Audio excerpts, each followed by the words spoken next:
Bem-vindos. Eugénia Cunha é a convidada deste episódio. A convidada é professora catedrática de Antropologia Biológica na Universidade de Coimbra e desde há um mês é diretora do Instituto de Medicina Legal de Lisboa.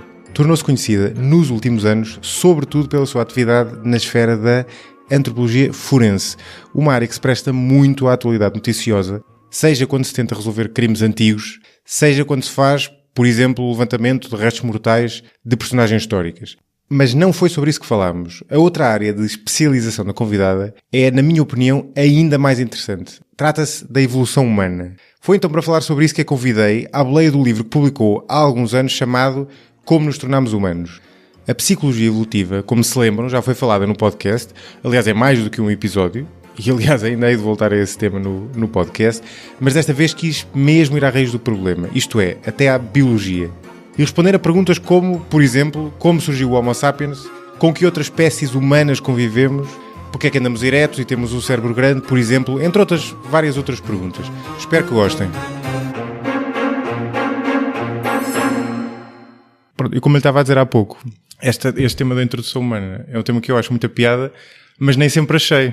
Ou quando me ando a ser miúdo e aprender isto na escola, até achava um tema um bocado árido, porque era dado daquela forma um bocadinho... Não é dado? Continua a ser dado, provavelmente. Muito... Não é dado. Como? É muito mal dado, não é dado quase. Sim, superficialmente, não é? E passam algumas ideias pré-concebidas que não estão corretas. E depois as pessoas chegam à universidade e aquelas que querem estudar a evolução humana até vêm algumas delas com ideias erradas e que é difícil de abandonarem. Pois, imagino que sim. Sim, que é difícil de abandonarem. O tema tem essa piada, porque tem uma...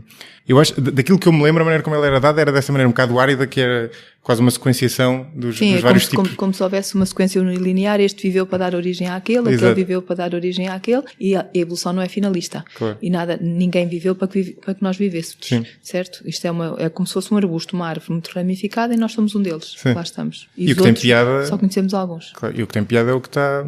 Pelo menos, na minha opinião, aquilo que é engraçado nisto é a pessoa perceber a evolução humana no contexto geral da evolução, e daí percebe-se como é que a evolução funciona, mesmo assim sobram imensos mistérios, e depois perceber o impacto que isso tem sobre nós hoje em dia, entre outras coisas o facto de nós termos um monte de características que estão desajustadas porque vêm dessa evolução.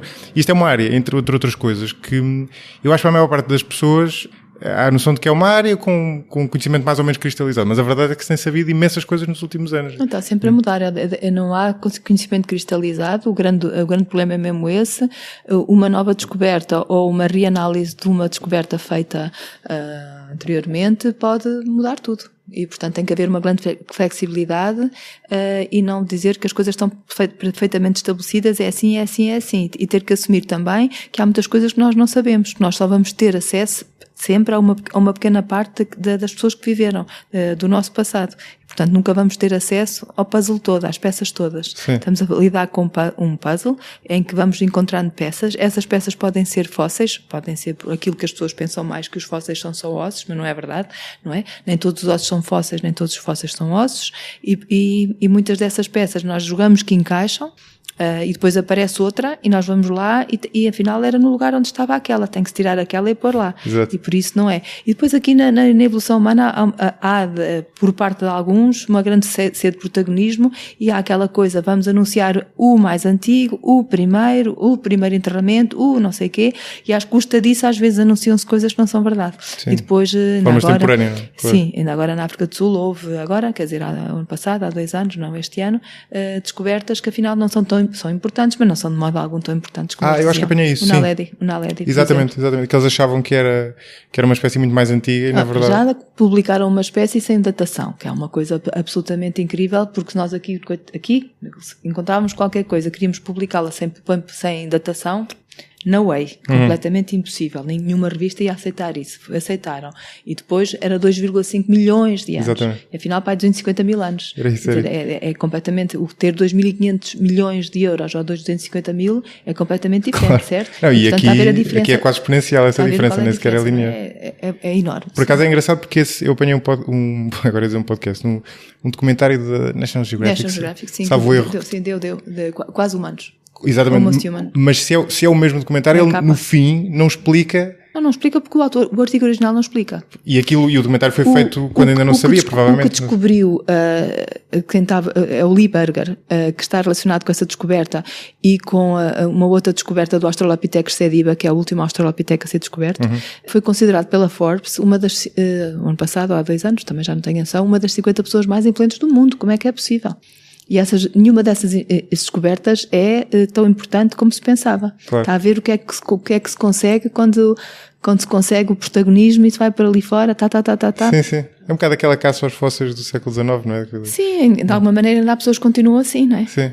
Sem dúvida. Isso é giro, mas eu apanhei uma notícia, aliás, foi uma amiga que me mandou, depois de eu lhe ter falado desta conversa, uma notícia muito recente, agora há 2 ou 3 dias, sobre o primeiro fóssil de um cruzamento entre um Neandertal um denisoviano, um Neandertal e um Neandertal. Portanto, não temos dúvida que convivemos com os Neandertais e com os denisovianos. Os denisovianos viveram na gruta de Denisova, na Sibéria, portanto, Rússia, exatamente, na Rússia. Ou seja, os denisovianos não são conhecidos através de fósseis, só são conhecidos através da ADN. Ou seja, o que há é um dente molar e a falange proximal. E foi possível retirar de lá ADN e desse ADN ver-se que nem era Neandertal nem era Sapiens, era uma outra espécie. Portanto, quer dizer que há 50 mil anos havia pelo menos 3 espécies diferentes. Os denisovianos não têm nome científico, só têm o nome da gruta, os Neandertais e nós. E agora prova-se que já sabíamos cruzamentos entre Neandertais e homens modernos e agora cruzamentos entre Neandertais e denisovianos. E como a genética evolui bastante, consegue-se também chegar para trás e ver quem eram os ancestrais desses. Ou seja, apesar de denisovianos, neandertais e homens modernos se encontrarem esporadicamente, quando nós dizemos que coexistiam, por exemplo, aqui na Península Ibérica havia o rio Ebro, uns a norte e outros a sul, não estavam todos no mesmo sítio, mas volta e meia haviam-se. Claro. E quando se viam, alguns cruzavam-se e outros não, como agora acontece, não é? Exato.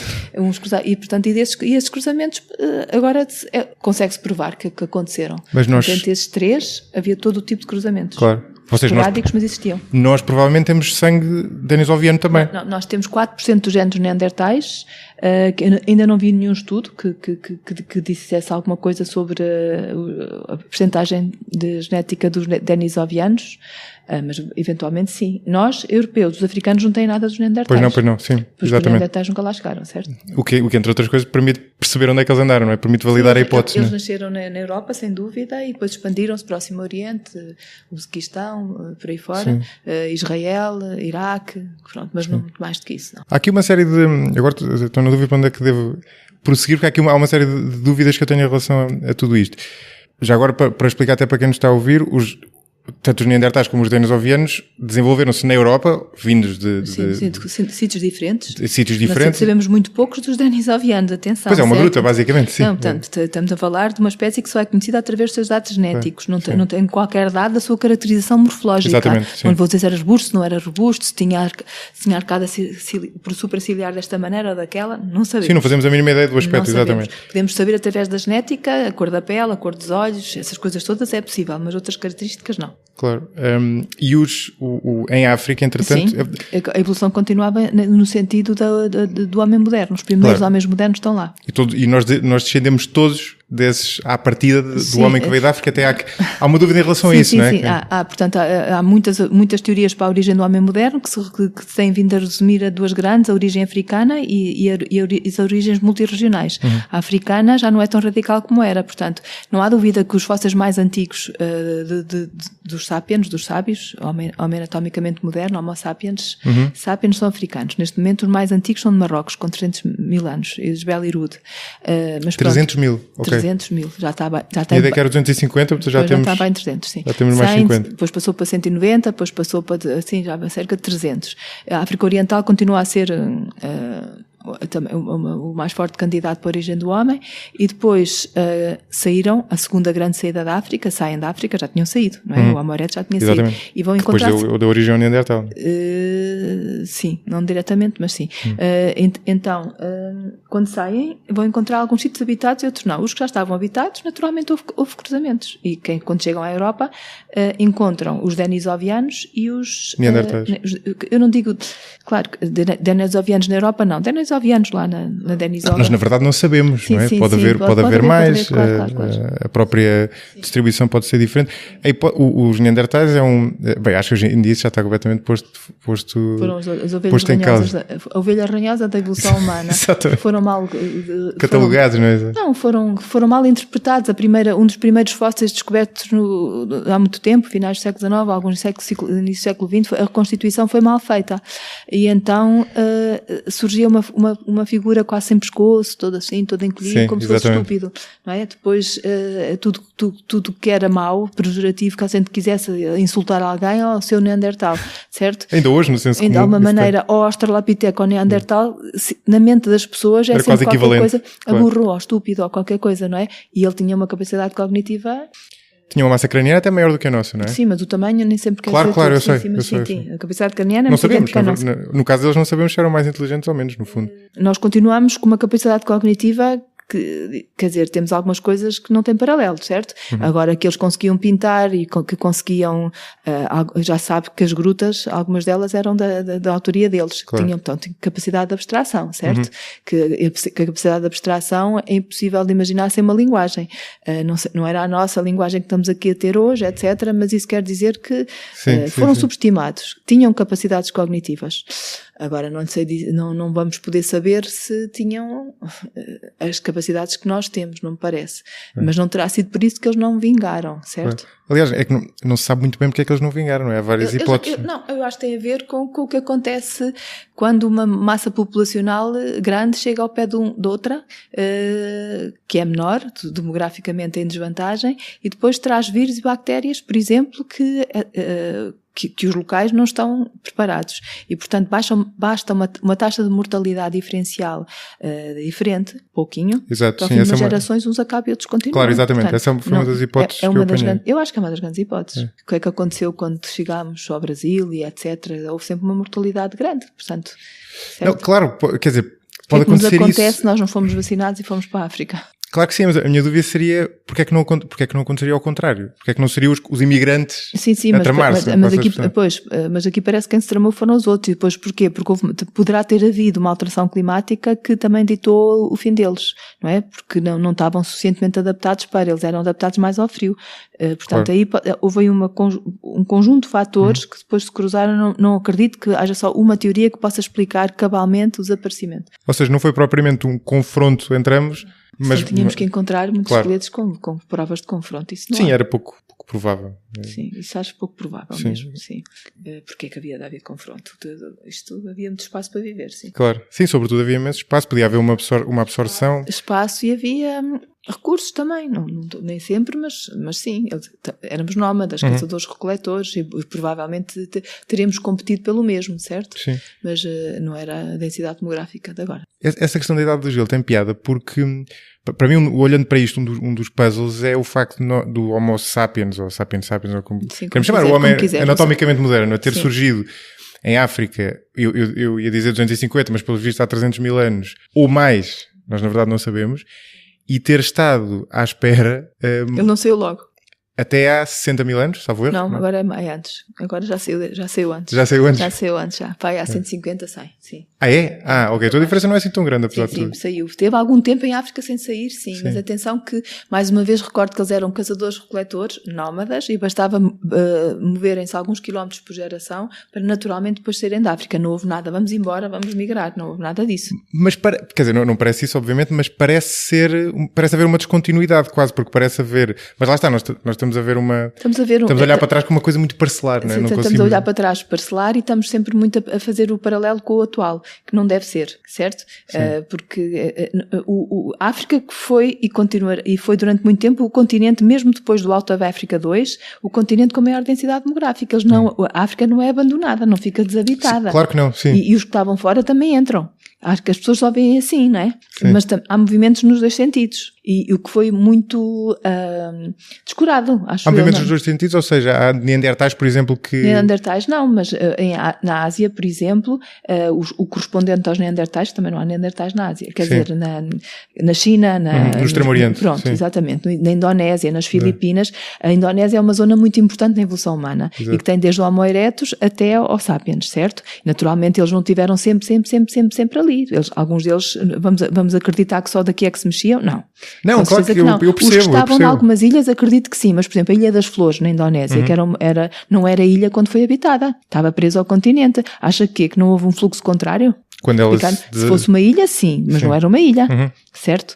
A primeira grande navegação da história da humanidade é a Austrália, não é? Certo. Não, eu estou a perguntar isto só pelo seguinte, que claro que tudo isto vai e vem, não é? Mas a ideia que eu tinha era que, aliás, já falámos disso há pouco, até que os descendentes de africanos não têm ADN neandertal ao contrário dos europeus, não é? Não têm, mas estamos a falar do africano mesmo. Agora, mas ali naquela zona, por exemplo, perto de Israel, do corredor africano, do Corno da África, da Arábia Saudita, Charneira, eu considero Israel, onde estão os Cafzé e o Skull, que são fósseis muito importantes, onde estão os primeiros enterramentos conhecidos até hoje, como uma continuidade da Norte África, percebe? É quase igual. Claro. Percebe? Portanto, essas pessoas que ali estavam nesse corredor, vamos dizer que não houve uma entrada por aí também? Claro que houve. As outras pessoas que estavam ali também entraram. Da mesma maneira que ninguém pensa em Gibraltar como um corredor. Deve ter sido, mas muito difícil de passar porque ainda hoje é. Certo? Ninguém faz uma travessia de Gibraltar. É difícil, as correntes são contra, mas entraram. Porque acha que não houve ninguém do Norte da África que entrasse para a Península Ibérica? Claro que houve. Claro que houve. Há coisas que nós não podemos prová-las. Assim, olha, está a ver aqui, um dia a genética vai mostrá-lo. Certo? Claro. Não, mas isso não me custa nada acreditar. Aquilo que a mim surpreende, o que não quer dizer que não seja fácil de explicar, é aquilo que me parecia ser uma rapidez da saída da África, porque em poucas dezenas de milhares de anos, o que não é obviamente muito pouco tempo, mas evolutivamente eles vão parar à Austrália e vão parar ao continente americano, sim. Que é incrível. Não é por acaso que os primeiros homens modernos chegam primeiro à Austrália do que à Europa. A Austrália não estava habitada e a Europa estava. Ah, sim? 60 mil mais ou menos para a Austrália e neste momento, enquanto é que vai à Europa? 45 mil. Engraçado. Quer dizer, pelo menos pelos fósseis que temos, claro. Não, portanto, a ausência de evidência não é evidência da ausência. Exatamente, exato. Portanto, isto aplica-se a tudo. A tudo, mas sobremaneira à evolução humana. Certo? Isso não há dúvida. O facto de não termos descoberto não quer dizer que eles não tenham existido. Pode estar por descobrir. Mas é engraçado, quer dizer, como é que vamos admitir, pelo menos que foram contemporâneos, ou seja, a hipótese mais conservadora. Sim. É tão mais fácil vir para a Europa do que ir para a Austrália, que exige navegação. Sim, mas não se esqueça que Java, a Indonésia já estava habitada. Aliás, houve duas rotas migratórias para a Austrália, mas de qualquer maneira, aquela zona a China estava habitada, a Indonésia estava habitada, portanto foi uma questão, vamos para ali. Aqueles que ali estavam não pode pensar que foram daqui que foram para ali fora. Claro que sim, claro. Percebe? Estou a dizer que aqueles que ali estavam seguiram para aquele lado. Mas a decisão, por exemplo, outra das... A decisão ninguém decide, vamos migrar. Ninguém decidiu. São períodos em que os níveis de águas de mar são mais baixos e vamos aproveitar as ilhotas ou qualquer coisa e não é só uma mesma pessoa que faz esse percurso todo como nós estamos a imaginar. Sim. Estamos a falar de gerações, às vezes de gerações. Não sei dizer quantas, nem sei se é uma, não sei. Sim. Sim, mas é engraçado. É como, por exemplo, a passagem para o continente americano, que é feita durante essa minidade do gelo, mas já no final, não é? Portanto, o continente americano é o último a ser. Portanto, há uma grande polémica sobre quando. Eu trabalho muito no Brasil e penso que poderá ser o Brasil a dar os fósseis mais antigos, mas ainda estamos para ver as datações e essas coisas todas. Mas pode ter sido Costa de Marfim, Salvador ao Recife. É Recife, não é? Desculpa, é Recife. É a distância mais curta, são 500 km. Não me diga que isso não é possível fazer em períodos em que os níveis médios das águas do mar estejam mais baixos. Certo? Mas pode ter sido feito por mar, ou seja, desde a América do Norte, pela costa até cá abaixo, está a ver? Ou pode ter sido pelo outro lado, pela costa da Califórnia, de onde eu vim agora, pelo outro lado, percebe? Portanto, temos aqui várias hipóteses. Claro. Agora, as massas continentais não tiveram sempre a mesma posição. E com a deriva dos continentes continua, não é? Bom, sim, mas nós estamos a falar... Estamos a falar de uma altura em que as massas continentais eram parecidas, as posições são parecidas com as duas. Quase igual. A América foi a quê? A América foi 30 mil anos? 30, 20. Entre 20 e 30. Eu diria 30, sim. Mas não há nenhuma prova de 30. Sim. Mas não há nenhuma prova de 30, não. Já os primatas é que já é uma coisa muito mais para trás e na altura dos primeiros primatas a América do Norte estava separada da América do Sul. Isso é não para trás. Claro, aí sim, aí estava diferente. Mas, por exemplo, nós temos ideia, através do ADN, qual foi a massa populacional que passou, não é? Porque é muito diferente passar Começa a haver essa ideia, mas eu não sei dizer esses quantitativos, que acho que também ninguém pode dizer. Em relação à América, sabe-se que os contributos são de vários grupos populacionais, europeus, asiáticos, africanos, encontra-se já vários. Ah, é? Eu digo isto porque, por exemplo... Não há dúvida. A América do Norte não tem fósseis antigos. Os mais antigos têm... Nebraska, portanto 9.000 anos, não tem mais do que isso. Portanto a Luzia brasileira tem 11.500 anos, é dos fósseis mais antigos da América. Isto é a altura da Revolução Agrícola? Sim, 11.500, sim, é mais antiga. Então esses fósseis norte-americanos, quando estudados, se é que deixam, que agora está-se aí um bocado fundamentalista, nem tudo pode ser estudado, o contributo genético é diverso. A Luzia, que é 11.500 anos, tem africano e europeu. Há outros que têm claramente asiático e europeu. Portanto, quer dizer que já entram de várias maneiras e já diversos. Exato. Que é interessante. Pois, é interessante de facto. Porque a genética diz-nos isso claramente. Sim, eu pensando, por exemplo, nessa travessia do Atlântico, não é? Que é uma coisa um bocado... Quer dizer, eu só imagino isso feito de uma forma quase fortuita, não é? De uma embarcação perdida que de repente vai parar ao outro lado o que de repente vai parar ao Brasil, não é? Portanto, isso por si só seria muito dificilmente suficiente. Mas isso associado depois a travessias pelo norte do... Uma embarcação fortuita e aquilo das ilhotas de areia que existiram é que podem ter permitido a pessoa estar lá, percebe? E depois vai-se passando para outra, percebe? Sim. Sem ser uma embarcação fortuita. Também acho que isso pode ter acontecido. Gradual por geração. Pois é possível. Sim. Não é uma geração, mas demora um tempo. Não vamos passar daqui a 6 meses estamos no Brasil, percebe? Sim. Pronto, pode ter demorado um bocado mais, pode ter havido condições... Ali a corrente até ajuda, não é? Como nós sabemos pelo descobrimento, aquilo empurra para o oeste, não é? Exatamente, sim. É capaz de ter acontecido isso. É giro, por acaso. Mas houve uma hipótese que eu vi, mas não sei que medida é que isto colhe para a saída da África, que tinha que ver com uma mutação no cérebro, que no fundo tinha aumentado ainda mais a capacidade cerebral para aquilo que é a nossa atual. É aquela coisa do clique cerebral. Ou seja, estava tudo pronto, mas não havia as sinapses necessárias. E depois na altura em que se fazem as intercomunicações, portanto, as sinapses, não é? Que é a ligação entre os neurónios, que o cérebro conseguiu produzir muito mais e isso capacitou para sair. Mas isso é uma... Tendo em conta que não há fósseis de sinapse, é basicamente impossível. Há alguma descontinuidade, ou seja, as peças arqueológicas mais antigas do mundo, modernas, são africanas. Está difícil isso, percebe? Depois de argumentar isso. Há os primeiros habitantes às portas da Europa, que é de Manisi, na Geórgia, que têm 1,8 milhões de anos, estamos a falar da outra primeira saída da África. 600 centímetros cúbicos, de 500, 600, alguns. Nós é 2000 e tal, não é? Não, é 1450. Okay. 1450. Cérebros pequenos já eram cérebros bons. Portanto, então, essa intercomunicação entre os neurónios que permitiu uma maior eficácia cerebral, não é? Aconteceu num cérebro pequeno há muito tempo. Portanto, estamos aqui, isso... Pois é difícil de argumentar, não é? Porque... mas o argumento estava a falar aplicava-se ao Alto da África 2, à saída da África pelo homem moderno. Sim, certo? Sim, claro. E não ao primeiro. Mas até aí... Mas dificilmente, quer dizer, se não justificou... Se o primeiro se deu sem ele, dificilmente seria necessário para o segundo, não é? Embora haja aqui uma junção Sim, mas isso é um raciocínio lógico, certo? É difícil desmontar isso. Certo? Sim. O que é que agora está à espera? Agora, o que eu queria dizer é que o comportamento moderno, que estava dependente, estamos todos dependentes do cérebro, que é o órgão mais complexo do universo, não é? Do cérebro, o comportamento moderno mais antigo do mundo está em África. As provas do comportamento moderno mais antigo, certo? Claro. E antes de sair, produziram-se ali. E depois então, agora não vou dizer que mas os neandertais afinal também já pintavam grutas, não é? E por isso, depois, quando saem, já encontram pessoas com, como é que eu ia te chamar? Culturas diferentes, não sei. eventualmente outra espécie, agora já ninguém discute essa coisa, se era a mesma espécie, se era uma espécie diferente, que também eu acho que não é relevante. Sim, não é particularmente relevante. Porque ser espécies diferentes, o que é que quer dizer? Que não se cruzam e não têm descendência fértil.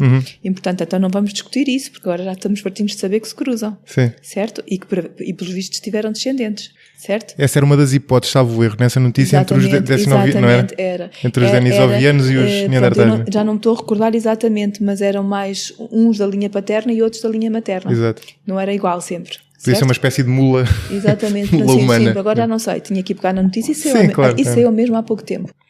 Não, mas é interessante porque, por exemplo, uma pergunta, e as pessoas estão erradas neste raciocínio. Parece-me que às vezes há a tentação, sobretudo para quem está de fora, olhar para isto e imaginar isto como uma espécie de evolução discreta e não contínua, ou seja, a pessoa há uma espécie, depois dá um saltinho e torna-se outra, e provavelmente não foi isso que aconteceu, não é? Uma pergunta... Não, é mesmo uma árvore. Como? É uma árvore ramificada. É uma árvore e é um contínuo, não é? Ou seja, sim, é uma árvore em que houve um tronco comum, em que a dada altura partilhámos ancestrais comuns com o gorila, com o chimpanzé, etc. Depois vamos subindo, diverge, então já estamos a evoluir sozinhos, separados deles, e quando estamos separados estamos primeiro muitos, não é? Claro.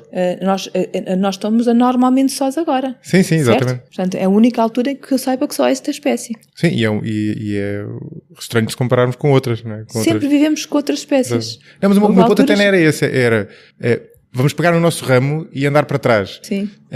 O salto do galho em que nós estamos para o galho ligeiramente mais grosso não se deu, não foi um belo dia em que houve aquele salto. Aquilo é um contínuo. E nós olhando, por exemplo, olhando para o Homo sapiens, para nós, quão atrás é que nós podíamos ir no tempo até apanhar até nascer um bebê Homo sapiens, por exemplo, e ele seria absolutamente igual a nós. Não havia diferença nenhuma se ele fosse transplantado para o mundo moderno. Há 100 mil, aos tais 300, era? Acho que sim, que já era moderno mesmo.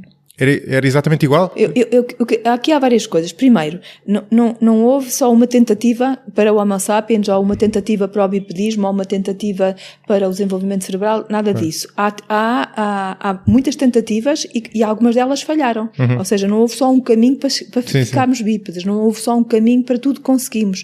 Houve várias pessoas a tentarem houve várias, não quero chamar pessoas, houve várias tentativas, algumas que abortaram e outras foram bem-sucedidas. Não houve só um caminho, toda a gente seguiu o mesmo caminho. Provavelmente chegámos lá de várias maneiras, uns melhores, outros piores, e outros caminhos que não deram mesmo em nada. Isso é uma coisa importante. Sim. Depois, aquilo que me estava a falar, o ritmo de crescimento moderno, como o nosso, um bebé que nasce com uma altricialidade secundária, ou seja, uma enorme dependência dos progenitores, a ponto de não sobreviver se não tiver com uma cabeça no limite de compatibilidade fetopélvica, ou seja, o parto é imensamente difícil porque a cabeça tem que continuar a crescer cá fora. Portanto, o cérebro cresce quando? Durante os 9 meses de gestação e durante os 12, cresce sobretudo, e durante o primeiro ano de vida, 21 meses, Exato. certo? Pronto, e aí, portanto, está-me a perguntar desde quando é que isso acontece, é a sua pergunta. Sim, está contido na pergunta, sim. Isso é que é um bebé moderno. Exato. Sim. É ter um ritmo de crescimento moderno. Porque depois, repare, quando chega aos 8 anos já tem praticamente 10 anos o cérebro de tamanho adulto. Já não cresce como o nosso corpo. Claro. O nosso corpo cresce o nosso corpo cresce na adolescência e o nosso cérebro já está mais que crescido na adolescência. Sim. Por isso é que os bebés têm a cabeça grande. Está-me a perguntar isso. Desde quando é que isso acontece? O primeiro hominídeo que tem um ritmo de crescimento mais parecido connosco é o erectus. Mas não é o nosso ritmo de crescimento. Claro. Começa a viver mais devagar, começa a ter uma gestação mais prolongada, começa a ter uma infância mais prolongada, um desmame mais prolongado, que vai culminar tudo isso com uma maior longevidade. Certo? Mas ainda não somos nós. Essa pergunta tem uma resposta difícil, mas eu acho que há 300, 400 mil anos, acho que sim. Que agora essa coisa do transplantado leva-me para a biologia sintética e para outras... Não, transplantar no sentido de... Já estou a perceber. Nem pode ser ridículo a pessoa viajar no tempo, pegar um bebé daqueles e trazê-lo para o tempo presente e ele ser indistinguível de qualquer um de nós nesta sala. Já estão a conseguir... Cognitivamente e fisicamente. Já estão a conseguir, em termos da genética evolutiva, etc., estão a conseguir recriar em laboratório. O Ibex dos Pirineus conseguiram, só que ele só viveu umas horas, não é? Eu não sei o que é o Ibex. Era uma espécie completamente distinta que pegaram no ADN e conseguiram, mas depois teve um problema qualquer, já não sei qual foi, e viveu umas horas, talvez, mas conseguiram. Mas é uma espécie de quê? Ibex é... Veado? Sim, por aí, dessa família. Não é veado, é dessa família. Agora estou-me a esquecer Artiodáctilo, talvez, não me lembro. Está bem, como queriam fazer com os mamutos. Sim. Já sei. Mas conseguiram. Sim. Portanto, isso abre uma perspectiva impressionante. Pois é. Impressionante. Precisa de ter um corpo, quer dizer, o período de gestação precisa de ser feito no... Sim, agora diga lá, acha que um dia não vão tentar recriar o Neandertal? Claro, percebe? Sim, imagino que sim. Sabia que agora a presença de Neandertais denisovianos numa gruta, um dos últimos artigos, não sei se é este ano, se é do ano passado, já não me lembro, não encontraram nada de fósseis deles, não. Foi mesmo nas paredes, encontraram ADN da presença deles lá. Portanto, claro. Porquê? Porque como já se conhece o ADN dessas espécies, agora já é possível procurar se esteve lá ou não. É interessantíssimo, não é? Engraçado, sim. Pronto, portanto, há de facto descobertas que nós Há uma espécie de pergunta maldita da ciência nesta área, que é... Nunca encontrei uma resposta completamente convincente para isto, que é se... Eu tenho tantas que não tenho respostas convincentes, diga lá. Tanta pergunta, diga lá. Se seria possível o cruzamento entre um ser humano e um chimpanzé. Obviamente não era fértil. Também acredito que isso eticamente é completamente condenável, claro. E que ninguém o vai permitir. Mas havia uns mitos de que... Acha que ninguém o tentou já? Pois... Com certeza. Portanto está-me a dizer isso como não? Como... Eu não tenho conhecimento de todo, ainda bem que nem nunca procurei, mas acredito que isso já tenha sido tentado. Naturalmente que sim. Agora, o material genético do chimpanzé é igual ao nosso, 98%, não é? Mas nos 2% há muitas diferenças. Claro, sim. Porque somos de facto muito idênticos, mas tem que haver diferença. Ninguém confunde um chimpanzé e um homem na rua. Claro que não. Certo? Acho eu, portanto, há diferenças. Sim, mas também não se confunde um burro e um cavalo e conseguem cruzar. Sim, com certeza. Não é fértil, obviamente. Sim, eu acho que ninguém vai permitir fazer isso, mas acho que... Não, claro que não, por isso é que eu disse que era uma pergunta maldita. Acredito que já alguém tentou. Havia uns mitos dos cientistas, é sempre com cientista soviético isso. Sempre. Envolve sempre cientista soviético. Aos chinês, agora também. Agora é chinês, pois, agora deve ser chinês. Bom, mas só voltando para encerrar o capítulo da saída da África, ainda há um outro ponto interessante disso, outra hipótese que tem que ver com aquela mini-idade do gelo e um período em que, supostamente, a ser verdade esta tese, a nossa população tinha diminuído brutalmente e isto imediatamente no limiar da saída da África. Da segunda saída da África. Da segunda, estamos a falar sempre da segunda Homo sapiens, não é? Da primeira foi muito antes disso. E que quase provocou a extinção e que vi números como 7 a 20 mil pessoas, o que faz com que nós tenhamos uma diversidade genética relativamente baixa comparada com os chimpanzés, por exemplo. Sim, a nossa diversidade genética é muito baixa. Os chimpanzés só vivem mais ou menos da Costa do Marfim até à Tanzânia, naquele leque de países. E há mais diferenças genéticas entre dois chimpanzés do que entre um habitante, um Xhosa da África do Sul e um Inuita, por exemplo, um esquimó. E o nórdico, sei lá, pronto. Há mais diferenças, não é? Portanto, o Stephen Jay Gould, eu uso sempre isso, do Polegar do Panda, que é um livro que eu gosto muito ainda, apesar de já ser, sei lá, de 82, sei lá de quando é que é esse... Não, dá imenso tempo, não sei de quando é que é esse livro. 77, 82, por aí. Sim, não conheço o Polegar do Panda? O Polegar do Panda, sim, de Stephen Jay Gould. É uma série de ensaios, é muito giro. E ele diz, se houvesse um holocausto e só sobrevivesse o Xhosa é a tribo que pertencia ao Nelson Mandela. Exatamente. Sim. 80% da variabilidade genética mantinha-se. Engraçado. Isto mostra muito, não é? Por acaso é incrível. É incrível, não é? E o Stephen Jay Gould, que era dos maiores historiadores naturais que ia escrever, ele escreveu Ever Since Darwin, O Mundo Depois de Darwin, escreveu O Sorriso do Flamingo, escreveu O Polegar do Panda, muitos livros engraçados que vale a pena ler. Engraçado, isso tem muita piada, por acaso. 80% da diversidade genética está da variabilidade genética entre os Xhosas. Quer dizer, eu só queria ilustrar que a nossa variabilidade genética é limitada. Sim, ele pegou nesse exemplo como podia provavelmente ter pegado noutros em África. Porque é que isso aconteceu? Agora, como eu disse, a genética tem uma evolução fantástica e consegue fazer, está a conseguir estudos muito difíceis, que é tentar ver qual é a modificação da variabilidade. Acho que foi Martin, alguém... Não é Martin, é outro. Martin foi quem escreveu na Nature sobre isso, ver qual é a diferença nas últimas 2, 3 gerações. Isso é muito difícil de ver. Porquê? Porque nós não conseguimos acompanhar 2, 3 gerações, por motivos óbvios da nossa longevidade limitada. Claro. É um estudo longitudinal, entende? A diferença, ou seja, a evolução. Sim, sim. Pois eu parei uma coisa sobre isso. Aliás, até há quem argumente que a evolução, em lugar de ter abrandado, como a pessoa tende a achar, até acelerou nos últimos... A evolução não abrandou, não. O cérebro pode ter diminuído um bocadinho, há coisas que estão mesmo diferentes, mas em termos de genética, a engenharia genética, a genómica, etc., tem vindo a mostrar, portanto, tem vindo a tentar fazer estudos dos últimos 30, 60 anos, que é muito interessante verificar. O que é difícil é termos resultados no nosso período, percebe o que eu quero dizer? Claro. Sim, é evidente, claro. É complicado, temos que os guardar e daqui só agora é que estamos a fazer, agora quer dizer, há meia dúzia de anos, não sei, 1 dúzia de anos é que estamos a fazer isso e depois deixar os resultados para te conseguir ver a diferença, quer dizer, não te posso falar disso, para já não sou de genética, sou bióloga, mas não sou da área da genética. Mas estava-lhe a dizer que esses estudos genéticos mostram que nós estamos a evoluir.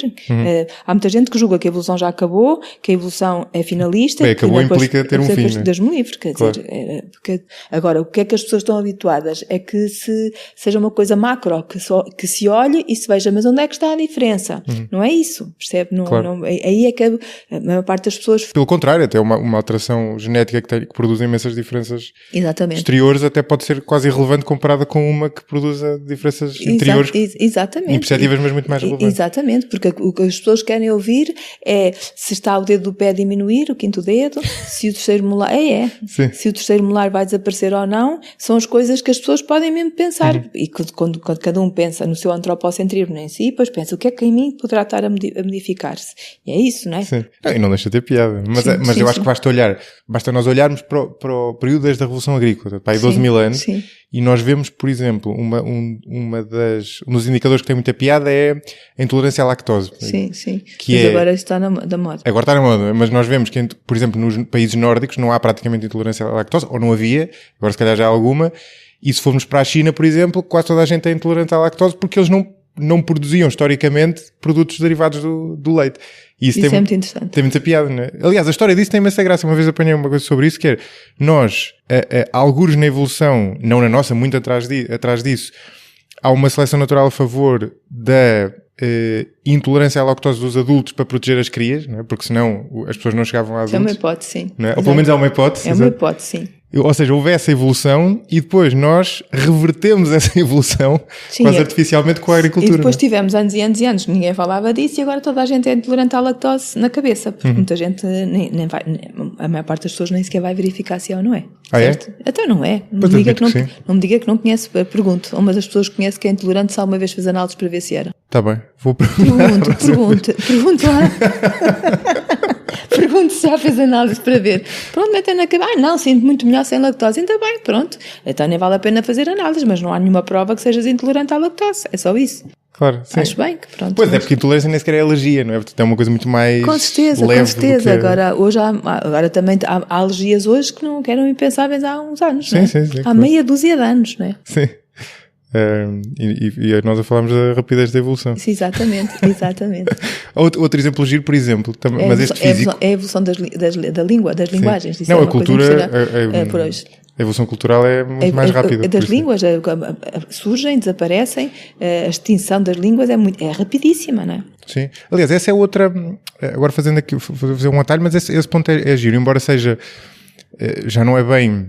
biológico, mas mantém-se na esfera da evolução, que é, há uma tese que eu acho que é relativamente consensual, pelo menos é razoável, de que, embora isto justificasse esse abrandamento da evolução, é no fundo a tese de que a partir do momento em que o cérebro se desenvolveu e nós fomos capazes de criar cultura humana, ou seja, a passagem de conhecimento... Mas há cultura nos chimpanzés. Como? Há cultura nos chimpanzés, certo? Há cultura, há uma espécie de protocultura, mas não existe como nós a passagem de conhecimento... Pode passar de geração geracional em geração. Como nós... Passam alguma coisa, sim. Não sei, quer dizer, acha que eles abrem sempre por exemplo, as nozes com os instrumentos que têm sempre da mesma maneira, isso quer dizer? A hipótese que eu estou a lançar é que se nós recuássemos 1 milhão de anos... Eles abriam... Tenho que falar com a Susana Carvalho. Pergunto-lhe, não sei, ela faz primate archaeology. Será que os chimpanzés atuais são mais sofisticados que os chimpanzés de há 1 milhão de anos? Com ela, com a primate archaeology, sim. Mas pronto, vamos admitir que eles não evoluíram muito, pelo menos. Estão a evoluir devagarinho, coitados dos chimpanzés. E nós evoluímos rapidamente porque criámos essa... Mas de maneira nenhuma eles pararam de evoluir, sim? Não, biologicamente, claro. Eu digo culturalmente, ou seja, não... portanto, vamos usar hardware para... Já estou a perceber, sim, já entendi. Sim, para a camada biológica e software para a camada cultural. Está bem, sim. E esta tese é que, a partir do momento em que o nosso cérebro foi capaz de criar cultura da maneira como nós entendemos, portanto, a passagem de conhecimento entre pessoas e geracionalmente, houve uma espécie de outsourcing da evolução para essa camada cultural e, portanto, deixámos de ter que fazer com alterações físicas, e passámos a fazê-la com alterações culturais que são muito mais rápidas, lá está. Sim, é uma ideia, não é? Os memes do Dawkins, não é? Continua só a ser uma hipótese, pronto, que tem coisas que é fácil de argumentar e outras nem por isso. Aquilo que está a querer dizer é que, naturalmente, nós ficamos muito menos dependentes do nosso corpo, do nosso esforço físico, certo? Sim. Porque começámos a conseguir ter alimentos a toda a hora, a todo momento, não dependentes do nosso esforço, e nós tornámos menos robustos. E o encolhimento do cérebro, não é? Pode estar relacionado com isso, aliás, não é? Não, acho que do encolhimento do cérebro não acredito, porque o cérebro não tem a ver com robustez. Robustez é uma coisa, a altura é outra. Os cérebros maiores, sim. A hipótese que eu vi, que achei interessante, que deve ser, de certeza é só uma hipótese, tinha que ver com o facto de pós-revolução agrícola nós nos termos especializado, em lugar de sermos aquele artista generalista que nós éramos enquanto caçador-recoletor. Sim, mas nós não somos especialistas. Um dia em que formos especialistas... Nós, espécie, não, mas nós os dois somos, infelizmente. Sim, pois somos, porque não nos safamos quase nada. Sim, sim, eu sei.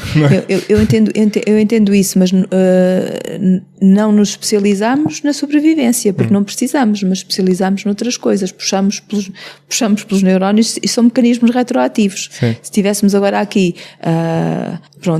já temos a certeza que sobrevivemos, não temos nada para fazer. Não, fazemos muitas outras coisas, certo? Claro, sim. Entende? Portanto, isso aplica-se se fosse só uma questão de comer, dormir e mais nada. Mas nós, felizmente, conseguimos desenvolver a inteligência muito para além, não é? Claro, sim. Sim. Mas portanto, provavelmente concentrada em determinadas zonas do cérebro. Sim, é como eu digo, por isso mesmo, pronto, mas isso é uma questão, claro, de facto, sim, aconselho falar com o Rodrigo Cunha sobre isso. Sim? Das neurociências. É meu primo direito, mas vale a pena falar com ele. É professor associado na medicina em Coimbra. Okay. Depois, se quiser, dou-lhe o contacto, acho que vale a pena falar com ele. Claro. Não, na parte da neurociências, é um tema fantástico. Pois é, esse tema tem essa piada e acho que há muito também que não se sabe. Mas isso também tem a ver com a estimulação de áreas cerebrais na altura própria. Áreas que se puxarem por pequenino, torce o pepino, senão isso está mais que provado, certo? E depois aquilo que as neurociências têm vindo a mostrar, quer dizer, aquilo que era o lixo, afinal é muito importante, não é? Nas células cerebrais. E por isso falo com eles. Não vou sim, a zona não utilizada. Exatamente. Exatamente. Afinal, não é? Não há nada assim que não se utilize ou que seja mesmo lixo, acho eu. Não sei. Sim, exato. Tem uma função, não é? Exatamente. Sim, esse mito, foi um mito que foi propagado durante muito tempo, não é? Que nós só usávamos. Muito tempo. Com as células da glia e não sei o quê. É? Sim, exatamente, sim. Era uma coisa qualquer do jeito. Exatamente, era. Mas falando do Homo sapiens, nós temos há basicamente três feitos. Isto, aliás, vem naquele seu livro pequenito que se chama Evolução Humana, sabe? Não, como nos tornámos humanos. Como nos tornámos humanos, exatamente. Já foi há muitos anos. Já, sim. Há 8, portanto é muito. Em Evolução Humana... Isso é que é interessante, porque ali há coisas que entretanto já foram alteradas. Por amor de Deus, em 8 anos há mesmo muitas, sim. Claro, é interessante. Até me disseram que se eu queria fazer uma atualização. E eu disse, não. Não. Era demasiada coisa para atualizar. Não, se assim tanta coisa, nunca mais. Há basicamente três grandes progressos naquilo que nos faz humanos: o bipedismo, o tamanho do cérebro e a linguagem, não é? Que estão os três relacionados um com o outro, não é? O bipedismo. Sim, a linguagem não necessariamente, porque a linguagem não é do humano, não é de todos os humanos. Colonizámos o mundo inteiro, somos bípedes. E temos um cérebro 3 vezes maior do que aquilo que seria de esperar, não é? Temos um cérebro grande, é isso? Portanto, isso está tudo ligado. E que isso está tudo interligado, está. Ok, a tua linguagem se calhar fui eu que acrescentei. Pois, a linguagem no fim. Sim, do exatamente. Sapiens, está muito centrado no Sapiens. No Sapiens, sim. Pois, está muito centrado nesse. Isso tem tudo a ver com uma estratégia evolutiva, com uma estratégia forrageadora, como eu costumo dizer, quer dizer, para encontrar a comida, coletor, exatamente, porque para ir buscar o alimento, porque precisamos dele para nutrir o quê? precisamos dele sobretudo para nutrir o órgão mais caro do nosso corpo. Qual é? É o cérebro. Pronto. Em termos calóricos, não é? Exatamente, é para onde vai tudo, não é? Quase tudo, senão não funciona. Então, não podemos... Daqui 80%, não é? Das calorias que vão para o cérebro. 60 depende do bebê, do humano, depende, depende do ritmo da fase de crescimento. À nascença é cerca de 60. Depois, o que eu queria dizer é, não podemos gastar muita energia para buscar o alimento. Se gastássemos muita energia, estávamos ali, que íamos buscá-lo, nem dava para o que tinha custado, não é? Nós temos que ter ali um equilíbrio, não é? Do custo. Não, e a evolução faz-se quando o benefício é maior do que o custo. Exatamente. Então, o bipedismo gasta menos energia. Portanto, foi um processo de locomoção que permitiu uma deslocação a menor custo. Então, vamos começar a ir buscar alimento a menor custo. Então, certo? Mas deixa-me fazer... Isto é uma hipótese. Claro. Portanto, e depois outras vantagens. Os nossos pés são os únicos pés que só servem para andar. As nossas mãos estão completamente libertas. Podem carregar crias, podem carregar alimentos, percebe? Podemos trazer ainda mais. Isso é muito importante. Mas como é que E depois são selecionados. Esses seres que fizeram isso podiam ter tido desvantagens seletivas dentro do próprio grupo, porque podiam alimentar fêmeas, porque não se esqueça que isto das relações entre os casais era muito diferente, não é?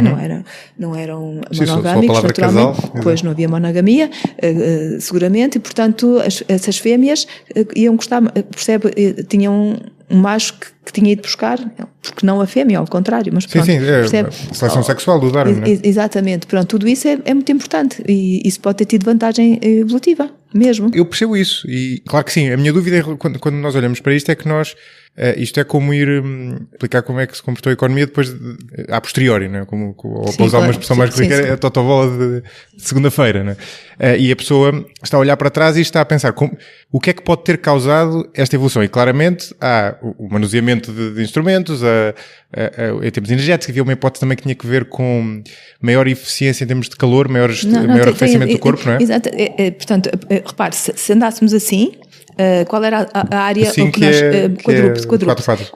quadrúpede íamos apanhar com o sol aqui. Portanto, e quando está deitado na praia, o que é que faz quando tem muito calor? Senta-se. E quando tem muito calor ainda? Levanta-me, provavelmente. Eu ia dizer que vou à água, mas... Percebeu isso? Mas percebeu agora isso? Portanto, há um arrefecimento, ficamos com a cabeça mais... Percebe? Claro. E o que é que aconteceu depois à cabeça? O cabelo. Por toda aquela proteção. Portanto, tem uma série de... Então, mas vamos por partes. Sim. Isto é imensa piada, mas, por exemplo... Tem a ver com o centro de gravidade.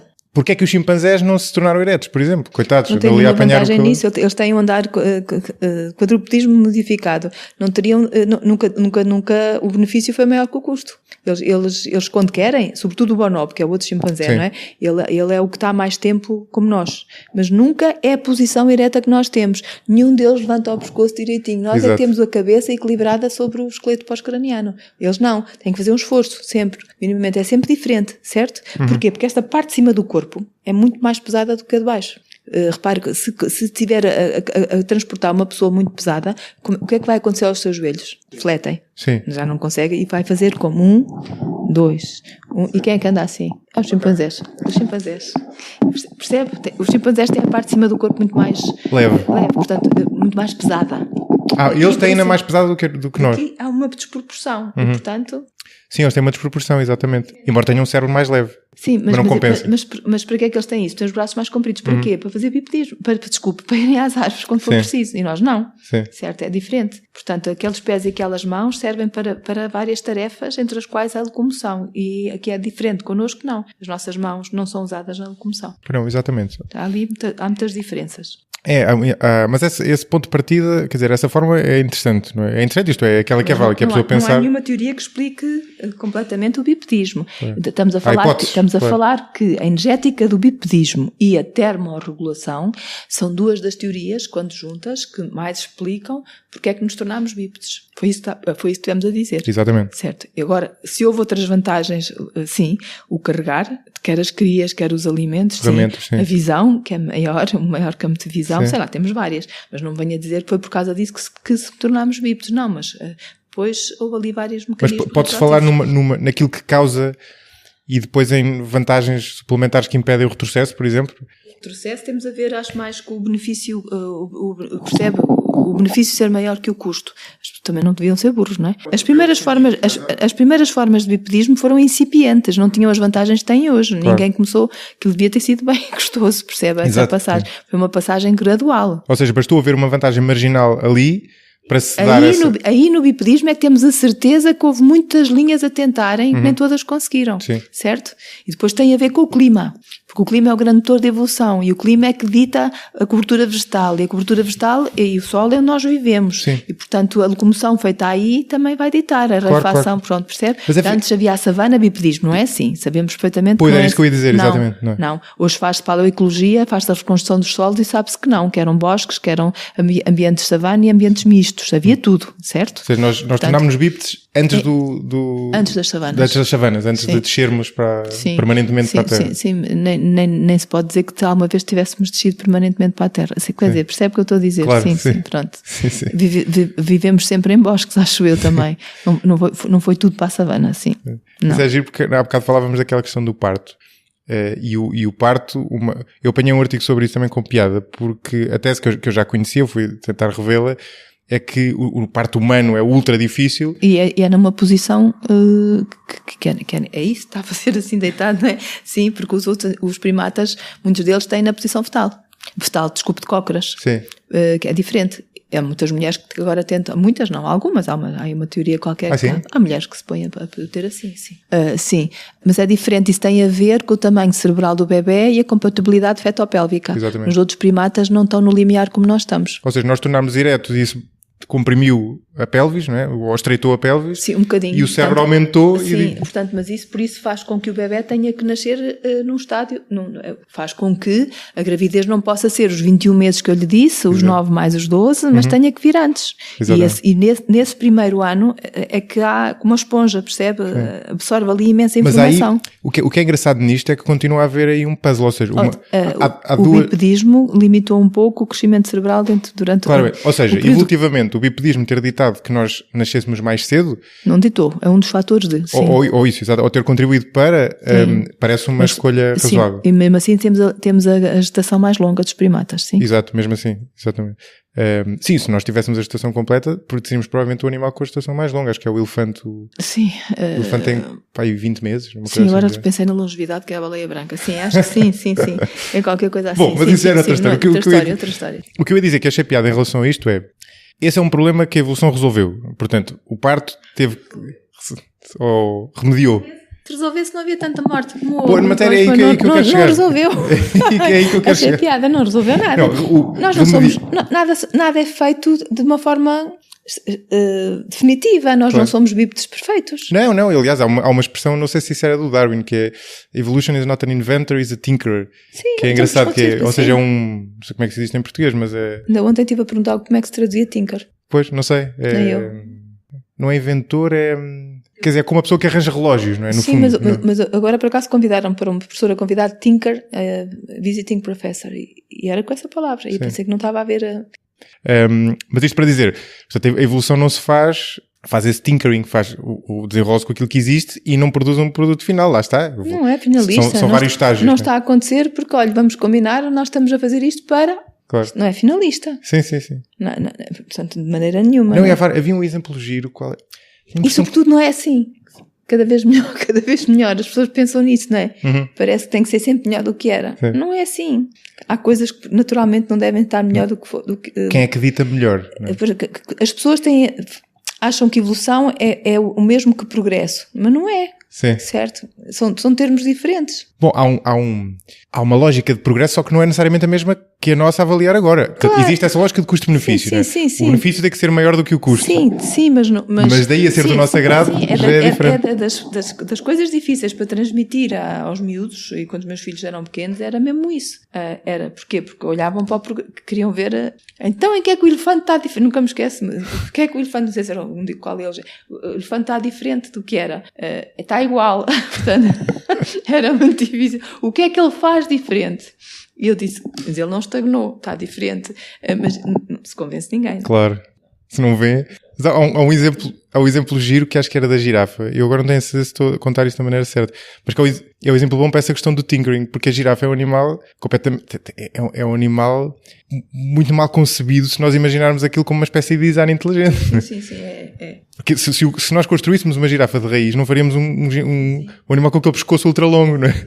Aquilo mostra que aquilo foi gradual, não é? O pescoço foi esticando até... Esticando, salvo seja, não é como... Como é que se chamava o...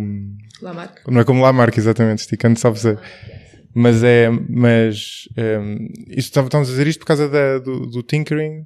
Estávamos a falar do parto, era a questão do parto, exatamente. O que eu apanhei em relação ao parto era que havia essa tese clássica do parto ter sido dificuldade e ter se tornado mais prematuro por nós sermos eretos e termos o cérebro grande.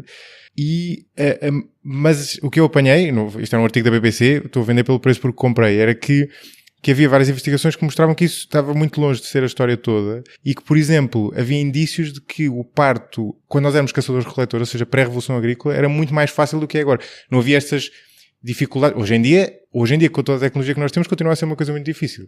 Na Idade Média ou na Antiguidade, morriam como tordos, era incrível, não é? Pois, e pronto, está muito longe de ser perfeito, Sim. certo? O que está a querer dizer é que pré-revolução agrícola não houve... Sim, era muito mais fácil, por causa da alimentação. Muito antes. Não, eu acho que isso também é capaz de ser possível recuar mais. Não acredito no ereto o parto fosse tão difícil. Não, claro que não. Mas falando só do Homo sapiens. Só do Homo sapiens, está bem. Não sei, não conheço esses estudos. Não, isso eu não vi. Ou seja, a tese, basicamente, simplificando, é nós, pós-revolução agrícola, começámos a comer muito mais hidratos de carbono, com os amidos, com tudo que seja massa, trigo, arroz, que nós, no fundo, plantas que nós domesticamos com muito amido. Essa dieta da mãe, da progenitora, faz com que o próprio bebê aumente de tamanho e com que torne mais difícil a saída pelo canal de nascimento, não é? Sim, tem a ver com a dieta, sim, pois. É uma tese gira, é uma tese interessante. Exatamente, mas essa aí não, como é muito recente, percebe? Sim. Humanos recentes, e eu ando sempre lá para trás. Claro, e é sempre, tudo isto é parcelar. Antes de passarmos à nossa última rubrica da recomendação do livro, havia muito mais coisas, obviamente, mas há um ponto ainda interessante que nós só tocámos ao de leve, que é a questão do cérebro, e que está relacionado provavelmente com o bipedismo, provavelmente também estará relacionado com a descoberta do fogo. Sim, está definitivamente relacionado com o bipedismo. Primeiro podemos de pé, só depois é que se a evolução cerebral. Não podemos imaginar o contrário, porque foi preciso o cérebro estar equilibrado sobre o esqueleto pós-craniano para poder crescer, porque senão estava a imaginar um quadrúpedo do cérebro crescia para que lado? Porque quando o cérebro cresce, diminui a face. Há uma redução concomitante da face. Portanto, há a condição para o cérebro poder crescer. Isso é uma coisa importante. Num quadrúpedo não há a condição. Ou seja, a evolução faz com variação e seleção, não é? Portanto, havendo uma variação num quadrúpedo, um dos filhos nascia com o cérebro maior, ele provavelmente ia ter menos sucesso do que os outros.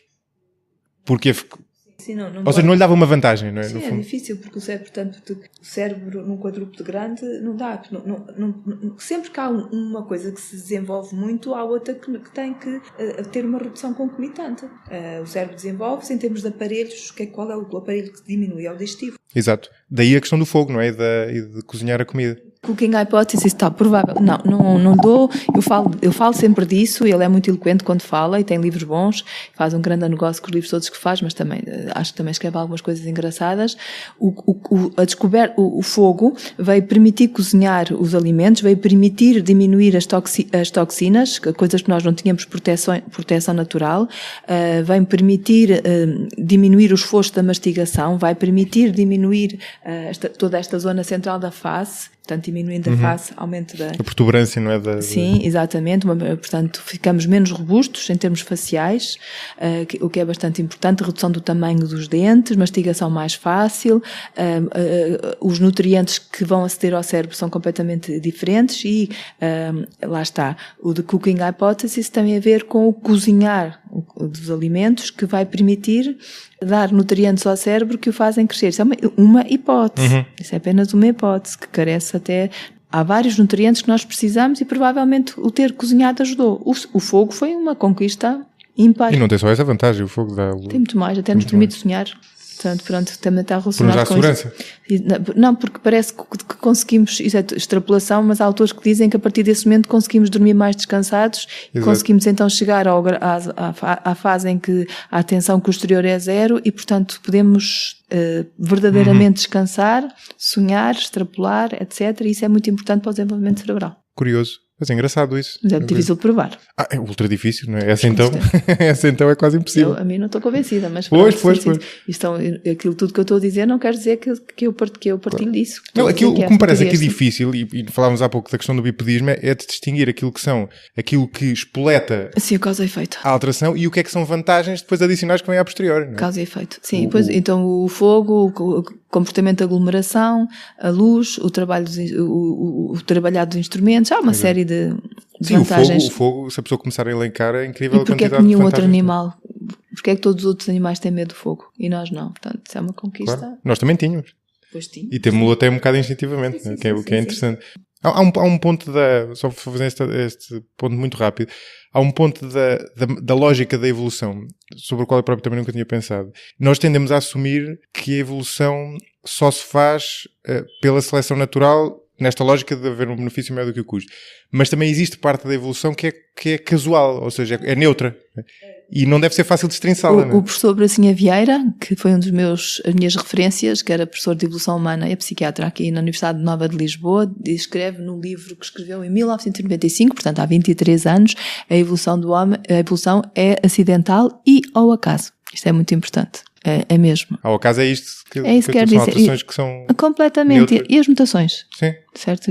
Isto não é só uma questão de custo e benefício, de maneira nenhuma, é benefício. E as mutações e a deriva genética, pronto, isso é impossível, não é?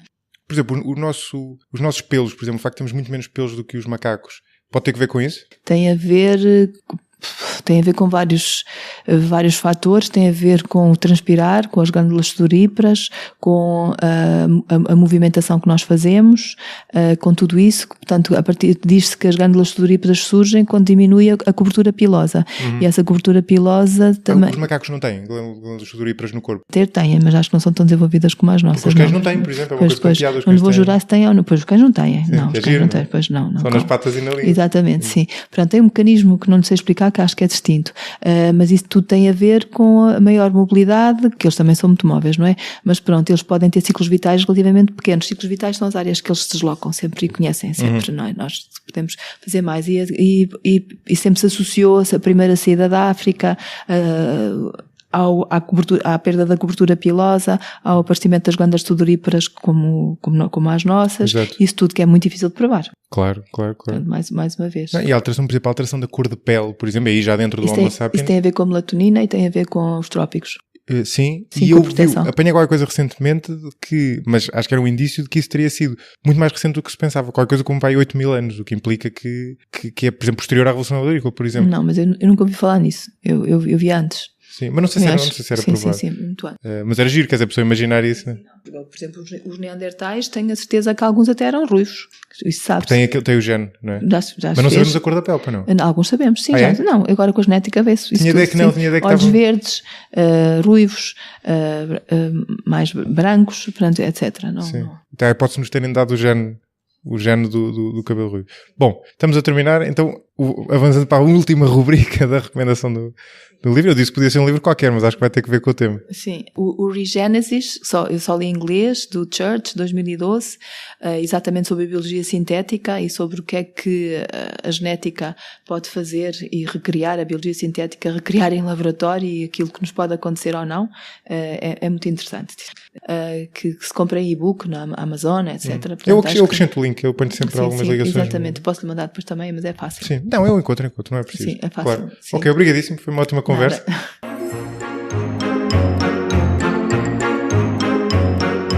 Espero que tenham gostado do episódio. Queria aproveitar para vos pedir um favor. Vai fazer um ano desde que lancei o 45 Graus. E ao longo destes 12 meses tenho, felizmente, tido cada vez mais ouvintes e o número de pessoas a darem feedback e a fazerem sugestões tem também vindo a aumentar. Mas por muito útil que seja o feedback individual, e é o muito, fico sempre na dúvida sobre se será uma amostra representativa da totalidade dos meus ouvintes. Por isso queria pedir-vos um favor. Deixo na descrição deste episódio o link para um inquérito. Ficava muito agradecido se pudessem responder. São 6 perguntas, demoram 3, 4 minutos a responder e nem precisam de responder a todas, só aquelas a que vos apetecer. Muito obrigado por participarem e por me ajudarem a perceber o que vai na cabeça de quem ouve desse lado. E por falar em agradecer, obrigado a quem tem apoiado no Patreon, em particular ao Gustavo Pimenta, ao João Vítor Baltazar, ao Salvador Cunha, à Ana Mateus, ao Ricardo Santos, ao Nelson Teodoro e ao Paulo Ferreira. Até ao próximo episódio.